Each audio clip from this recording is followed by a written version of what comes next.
Good morning भाई लोगों। सबसे पहले तो आप सभी को दिल से धन्यवाद कि आप लोगों ने मेरे को इतना सारा प्यार दिया है। अब आप पूछ सकते हो कि सोनू भाई आप इतने दिनों से कहाँ थे, क्या कर रहे थे, आपके साथ क्या हुआ क्या नहीं हुआ। तो भाई लोगों सच बता रहा हूँ, पिछले 60 दिनों से मैं अपने घर पर बैठकर रो रहा हूँ। बहुत सारी एंजाइटी फील कर रहा हूँ और बहुत कुछ हो रहा है, मतलब क्योंकि मेरी जिंदगी बर्बाद हो चुकी है। अब मेरे पास कुछ भी नहीं है करने को। क्या हुआ है मेरे साथ, कुछ अलग हुआ है मेरे साथ, जिस वजह से जो भी मैं था ना वो खत्म हो गया है। कैसे हुई है मेरी जिंदगी बर्बाद, ये जानना है आपको अगर, या फिर मेरे को मैं बताऊं कि मैं बता सकता हूँ आपको कि मेरी जिंदगी कैसे बर्बाद हुई है, तो उसके लिए मेरी जिंदगी जाननी पड़ेगी कि सोनू ने स्ट्रगल करके क्या अपने जीवन में हासिल किया था और उसके पास अब वो नहीं है। सोनू जिंदा रहने के लिए भी संघर्ष करा है सोनू भाई ने, जिंदा रहने के लिए। तो मैं बताता हूँ आपको कि मेरी जिंदगी कैसी थी, तब आपको भी समझ में आएगा कि मैंने क्या खोया है और मैं ऐसा क्यों सोच रहा हूँ कि मेरी जिंदगी बर्बाद हो गई है। और सबकी शुरुआत होती है मेरे नाना जी के घर से, वहीं से शुरू करते हैं।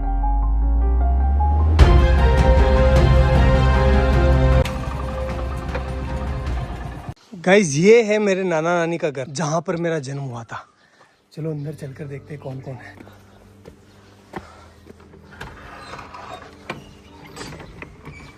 गाइस मामी है, मामी से बात करते हैं। दोग जी मामी कैसे हो? बढ़िया, ठीक। क्या कर रहे हो? हाँ तैयार है, सब तैयार है। तो कुछ ऐसा दिखता है नाना नानी का घर। मेरा जन्म हुआ था यहाँ पर।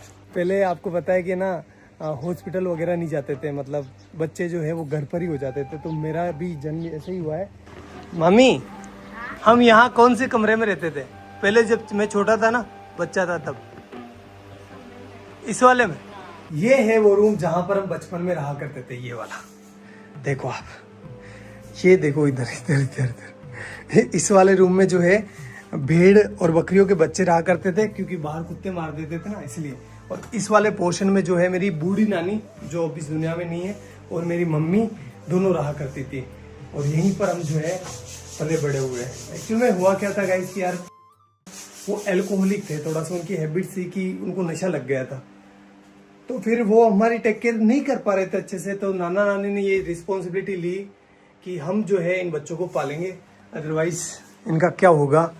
तो उन्होंने हमें यहाँ लेकर आए और यहीं पर जो है मम्मी अपना काम करती थी, साथ ही साथ हमारा पालन पोषण यहीं हो रहा था।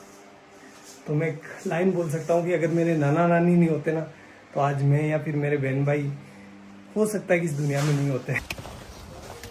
गाइस देखो नाना जी का गांव कितना प्यारा है। खैर फिर वो टाइम आया जब हमें ये घर छोड़ना पड़ा, क्योंकि यार गाइस देखो नाना नानी कब तक पालेंगे, उनकी खुद की भी कोई जिम्मेदारी है, इसलिए फिर हमें यहाँ से जाना पड़ा। चलो अपन भी चलते हैं, लेकिन उससे आशीर्वाद ले लेते हैं। चलो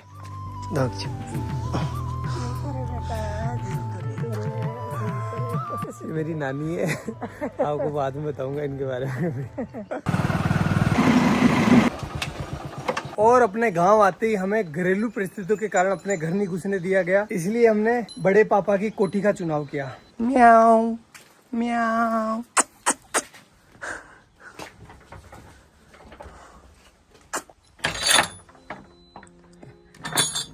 तो भाई लोगों ये है हमारी कोठी, जहां पर हम 2 साल रुके थे। तो अगर मैं अपने 2 हाथ फैलाऊं ना, इतना ही डिस्टेंस है, ज्यादा नहीं है। इतनी ही इसकी लंबाई है और इतनी ही इसकी चौड़ाई है, ये देखो।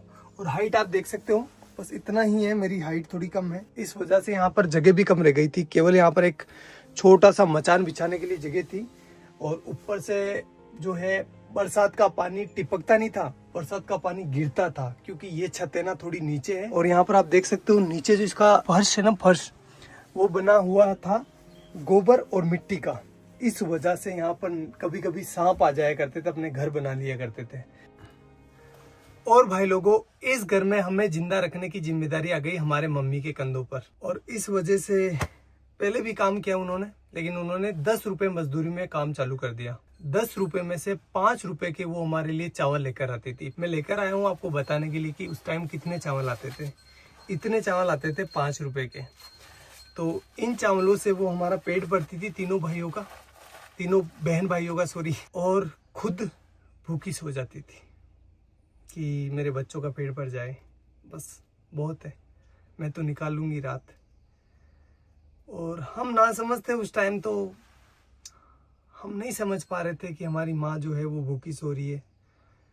हम तो बस अपना पेट भरने का ध्यान दे रहे थे। लेकिन मेरी मम्मी जो है उस टाइम बिना कुछ खाए भूखी सो रही थी। एक जो कटोरी होती है आटे की, उसको संभाल के रख रही थी कि जब बुरा टाइम आएगा तो मैं अपने बच्चों को खिलाऊंगी। खुद कुछ नहीं खा रही थी, एक टाइम खाना खाती थी पूरे दिन में वो, और कंटिन्यूस काम कर रही थी वो।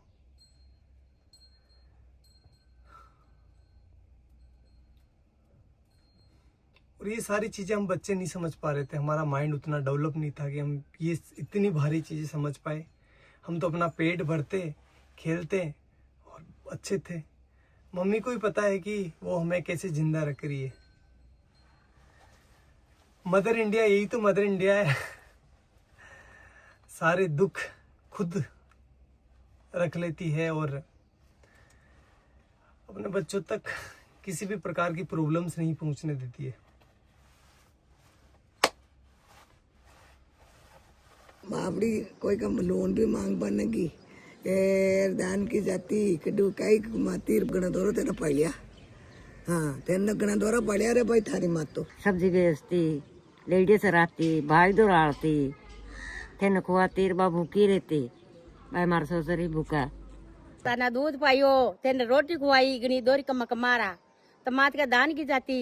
हाँ ते भरा का केवन के ते बली दूध ने भरे क्यों, मैं ते दिए किस कोई केवा गणा दौरा पहले तो बा। और भाई लोगों, इस वाली छत की ना एक स्पेशल कहानी है, बताता हूँ मैं आपको। छत पर मैं, मेरा भाई और मेरी बहन बैठे थे शाम को, और हम राह देख रहे थे कि हमारे लिए कोई खाना लेकर आएगा, क्योंकि हमारी मम्मी जो थी वो गांव चली गई थी किसी कारणवश, तो हमारे लिए खाना नहीं बना था उस टाइम। कोई भी खाना लेकर नहीं आया और हम तीनों बहन भाई भूखे ही सोए। यही जगह थी वो, सेम टू सेम। एक बात बताऊँ आपको, जब आप भूखे होते हैं ना तो आपको अच्छे से नींद नहीं आती। देख लेना एक बार। चलो मैं आपको अपनी बहन से मिलवाता हूँ। अगर भाई नहीं होता अपना तो अपन आज क्या होते हैं, कहाँ पर होते हैं? कुछ भी नहीं होते हैं, कुछ भी वजूद नहीं होता हमारा। जिंदा होते? नहीं हा? नहीं। भाई ने क्या किया अपने लिए? बहुत मेहनत की, बहुत हमें शिक्षित किया। बड़े भाई ने हमें सब कुछ सिखाया, सब कुछ दिया। गाइस बात है 2008 की, जब मेरा बड़ा वाला भाई इस पीछे वाले स्कूल में पढ़ाई करता था। उस टाइम हुआ क्या था, कुछ शरारती बच्चों ने स्कूल की घंटी जो बेल होती है उसको छुपा लिया था, और उसका सारा इल्जाम मेरे भाई पर लग गया। भाई को स्कूल से सस्पेंड कर दिया गया। देन हमने जैसे तैसे कर करा के भाई का एडमिशन जो है वो बाहर की स्कूल में करवा दिया, जहाँ पर वो कुछ किराया देकर स्कूल चला जाता था। 2 रुपये लगते थे शायद उस टाइम किराए के, या 1 रुपया लगता था, आई डोंट नो फुली। फिर कुछ समय बीता, उसके बाद मैंने और मेरी बहन ने 5वीं क्लास पास कर ली, और हम जब 6ठी क्लास में यहाँ पर एडमिशन लेने आए तो हमें बोला गया कि आपके भाई ने जो घंटी छुपाई थी उसको जो है आपको भरना पड़ेगा, अदरवाइज़ आपका एडमिशन नहीं होगा। तो उस टाइम 350 रुपये, 360 रुपये जो है उस घंटी के देने थे। 1 महीने से ज़्यादा टाइम लग गया 360 रुपये का जुगाड़ करते करते, इसलिए उस साल हमारा एडमिशन नहीं हो पाया और यहाँ पर जो है एडमिशन बंद हो गए। अब घर वाले हमें किराया देकर किसी दूसरी स्कूल नहीं भेज सकते थे, क्योंकि वो अफोर्ड नहीं कर पाते उस टाइम, और हम छोटे बच्चे थे तो किसी दूसरे गांव भी स्कूल नहीं जा पाते, क्योंकि दूर था ना। हमारा गांव काफ़ी बड़ा है, तो हम दूसरी जगह अगर जाएंगे ना तो हमें कम से कम 3-4 किलोमीटर जो है पैदल चलना पड़ेगा। तो छोटे बच्चे थे तो नहीं हो पाया वो सारी चीज़, और हमारा 1 साल पूरा बर्बाद हो गया। फिर मेरे बड़े वाले भाई ने एक भारी डिसीजन ले लिया, और उसने अपनी सारी पढ़ाई छोड़कर, अपनी सारी ज़िंदगी दांव पर लगाकर मेरी और मेरे बहन के लिए काम चालू कर दिया। उसने फर्स्ट काम चालू करा मंडी में। जो सब्जी मंडी होती है ना वहाँ पर। गाइस मैं हूँ अभी उस सब्जी मंडी के अंदर जहाँ से मेरा भाई सब्जी खरीदता था। 15-20 किलो वजन को अपने सर पर रखकर मेरा गांव जो कि यहाँ से 20-25 किलोमीटर दूर है वहाँ पर लेकर जाता था। वो सब्जी वो फल फ्रूट बेचता था जिससे कि कुछ पैसे आए और वो अपने बहन भाइयों का पेट भर सके, अपनी माँ के सर पर जो बच्चों का पालने का भार था उसको कम कर सके। और ये वो काम कर रहा था जब उसकी उम्र है ना 16 साल की। वो बाल श्रम कर रहा था। क्यों? क्योंकि अपने बहन भाइयों को जिंदा रख सके और उनको अच्छी एजुकेशन दे सके। घर में कई सामान नहीं रहा तो दोनों मन भाई सब्जी ले जाता, मैं दोनों जेर बेच जाता। ये वो चौराहा है जहाँ पर मेरा भाई सब्जी लेकर उतरता था और उसे एक एक घर बेचने जाता था। चलो मैं आपको दिखाता हूँ कि वो इतना सारा वजन लेकर कितना पैदल चलता था।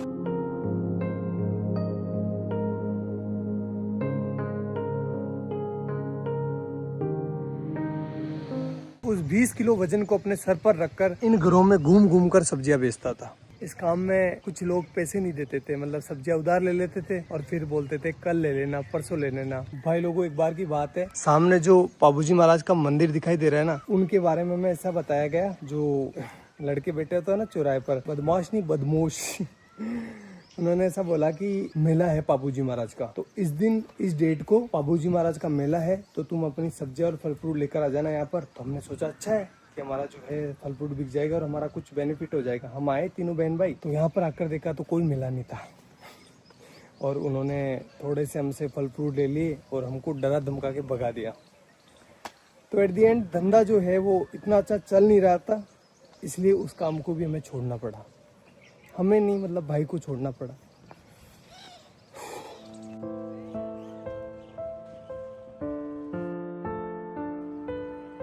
और गाइस फिर मेरे भाई ने खिलौनों की दुकान पर काम चालू कर दिया, जहां पर उनकी सैलरी थी 50 रुपए पर डे, यानी 1500 रुपए पर मंथ।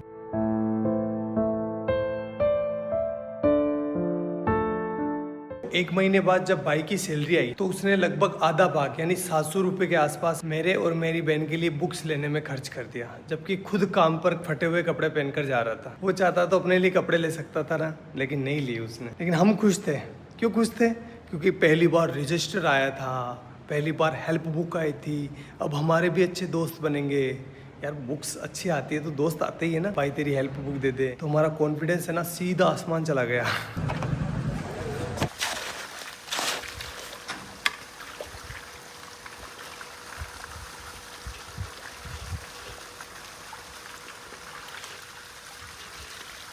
भाई लोगों अब मेरी बारी थी, जो भी मैंने लिया है ना उसको वापस रिटर्न करने की, इसलिए मैं काम करने लग गया।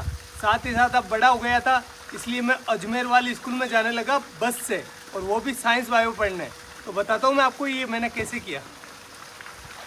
गाइस ये जो सामने सीमेंट की फैक्ट्री देख रहे हो ना, इसकी दीवार बनाई है ये वाली, ये गाइस ये मैंने अपने हाथों से डलवाई है। अब तो खराब भी होने लग गई, बताओ ये। भाग भाग सोनू भाग भाग भाग भाग।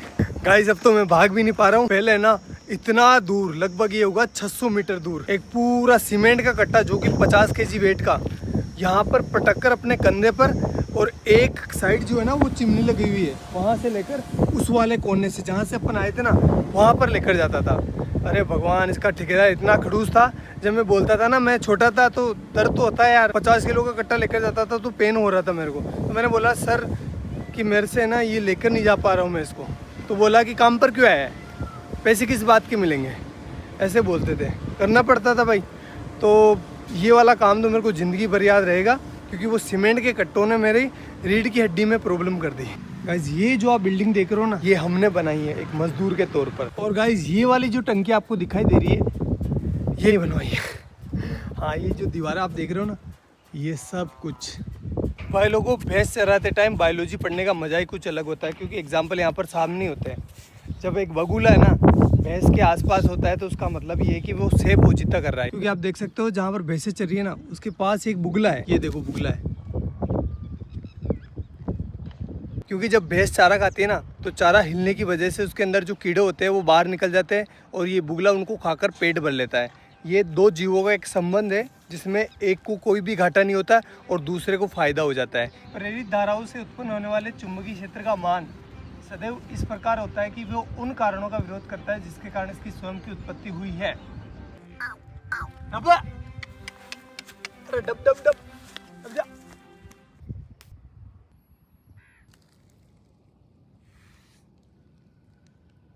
अब भाई लोगों, अब रिजल्ट का टाइम, लेकिन वो मैं यहाँ नहीं बताऊंगा, मैं बताऊंगा उस वाले पहाड़ के ऊपर। तो चलो चलते हैं। अरे काटे काटे है तो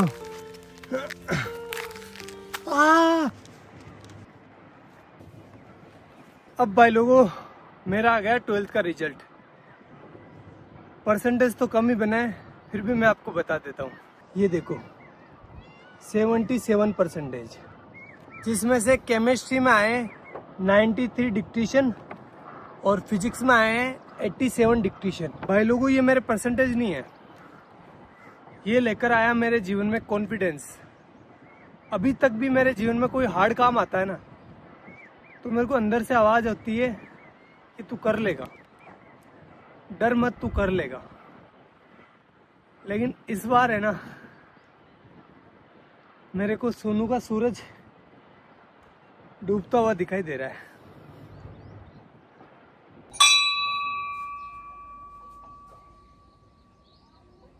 भाई लोगों, अब मैं टीचर बन चुका था, चलो क्लास लेकर आते हैं। हाइजेनबर्ग का अनसर्टेनिटी प्रिंसिपल, जिसके बारे में अपन बात करने वाले हैं। ठीक है, चलो बताओ कहाँ पर जाकर गिरेगा। कि जब एक मार्कर मेरे हाथ से निकला ना, तो ऑटोमेटिकली आपकी नजर जो है मार्कर के ऊपर होती हुई आपको पता चल गया कि मार्कर कहाँ जा रहा है। इसकी पोजीशन पहले ये कहाँ पर है वो पता है, और इसकी स्पीड पता है, और ये किस डायरेक्शन में जा रहा है पता है, तो अपन इसका पाथ डिसाइड कर सकते हैं। एक इलेक्ट्रॉन को ये वरदान दिया है, भगवान ने ऐसा हाथ रखा, जा बेटा जा, इस दुनिया में जा, और तेरी है ना कोई इंसान एक टाइम पर ना तो तेरी पोजीशन मतलब दोनों का एक साथ पता नहीं कर सकता।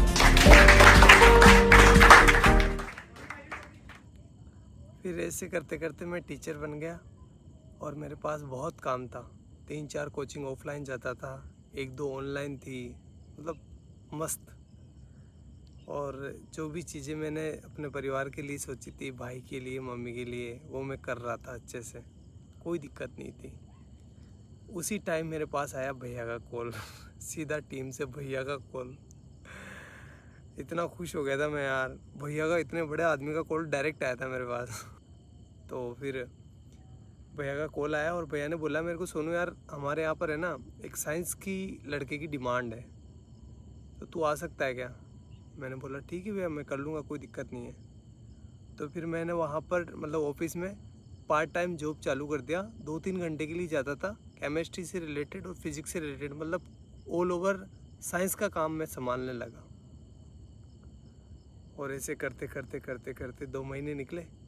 2 महीने के बाद भैया ने आगे से बोला मेरे को कि सोनू तो ऐसा कर, फुल डे ज्वाइन कर ले, सारा दिन काम कर, और पॉसिबल है तो कर ले।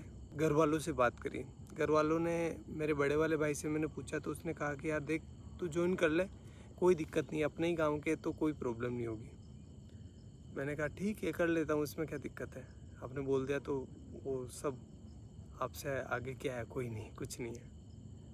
ऐसा करके मैंने टीम को ज्वाइन कर लिया, और फिर मेरा अच्छा शानदार टाइम आया। मैं बहुत अच्छा काम कर रहा था सभी चीज़ों में, मतलब पहले मैं साइंस से जुड़ा था, लेकिन अब मैं जो है ना वीडियो का एडिशन हो गया, और भी बहुत सारी चीज़ें हो गई। कैमरा के पीछे बहुत सारी चीज़ें चलती है ना, मतलब पत्थर उठाना खड्डे खोदना, सारे काम जो भी हो सकता है सब कुछ कर रहा था। Everything I can do, I do that. Best चल रहा था, कोई प्रॉब्लम नहीं थी, अच्छी चीज़ें हो रही थी, शानदार, हर एक चीज़ में शानदार एफर्ट लगा रहा था। जो मतलब एक वीडियो आपको लगता है कि बहुत इजी होता है, लेकिन इजी नहीं होता, बहुत हार्ड काम है एक वीडियो को बनाना। जैसे एग्जांपल के तौर पर मैं बोलूँ तो जो बनाना है ना, बनाना से पोटेशियम निकाला था, आपको याद होगा, वो 20-23 मिनट की वीडियो थी, अच्छी भी चली थी वो वीडियो। उस वीडियो को मैं संभाल रहा था पीछे, उसका सारा केमिस्ट्री मैं संभाल रहा था। उस वीडियो को गाइस शूट करते करते 2 से 3 महीने निकल गए, इतना एफर्ट लगाया इस पर, और वो वीडियो चली भी सही, आपका प्यार भी दिखा उसमें।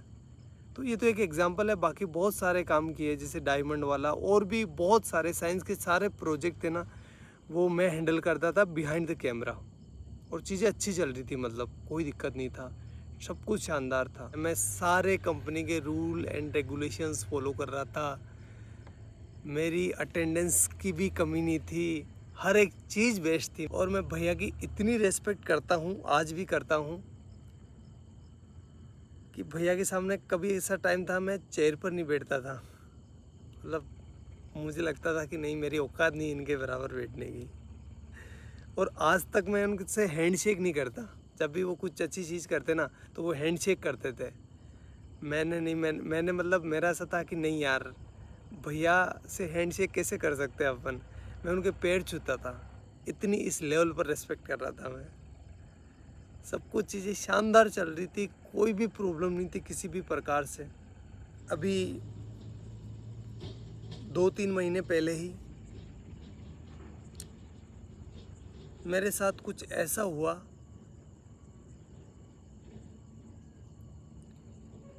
कि मैं अब आपको बता नहीं सकता। मैं पता नहीं कौन सी ज़िंदगी से निकल के आया हूँ, मेरे ये दिन कैसे निकले हैं मैं ही जानता हूँ। वो तो आप लोगों का प्यार है और घर वालों का प्यार है, लेकिन मैं एक बहुत हार्ड टाइम से निकला हूँ। तो मैं कुछ बोलकर क्योंकि मेरी मेंटल हेल्थ और मेरी इमोशनल हेल्थ दोनों ही ठीक नहीं अभी। मैं और इसको ख़राब नहीं करना चाहता। और अब जो है मेरी ज़िंदगी ख़राब हो गई है, बर्बाद हो गई है पूरी। ना तो मैं टीचिंग का रहा, ना मैं यूट्यूब का रहा। और सच बता रहा हूँ भाई लोगों, कुछ लोगों के मन में कुछ भी आ सकता है, लेकिन मैंने किसी को धोखा नहीं दिया है। मैंने सिर्फ एक बार मौत को धोखा दिया था, जब मेरे को पानी में फेंक दिया गया था, छोटा था तब। तो उस टाइम मैं मरने से बचा था, बड़े वाले भाई ने बचाया था मेरे को। तो उस टाइम मौत को धोखा दिया है मैंने। बाकी मेरी ज़िंदगी में मैं किसी को सोच भी नहीं सकता। मतलब मेरी ज़िंदगी ख़राब हो गई है, पूरी बर्बाद हो गई है, मैं कहीं का ना रहा।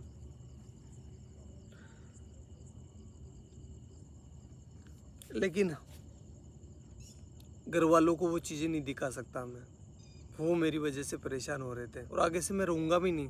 ना तो आपके सामने रहूँगा, ना घर वालों के सामने रहूँगा। और साल भर तक मैं ट्राई करूँगा, अगर मेरे से ये हो जाता तो ठीक, अदरवाइज़ मैं जो है वापस अपने एजुकेशन फील्ड में चला जाऊँगा। और साथ ही जो है अपनी एजुकेशन को भी सुधारूँगा। और साथ ही ये करके देखना पड़ेगा, सिचुएशन ऐसी हो गई है कि मेरे को करना पड़ेगा, क्योंकि मैं क्या करूँगा अब। और आगे आने वाले टाइम में बताऊँगा मैं आपको कि मेरे साथ क्या हुआ है, लेकिन अभी मेरे को माफ़ करना, मैं नहीं बता सकता। मैं वापस वो डार्क टाइम नहीं देखना चाहता। आगे जाकर बताऊँगा, मैं पक्का बताऊँगा, लेकिन अभी नहीं। हाथ जोड़कर रिक्वेस्ट है।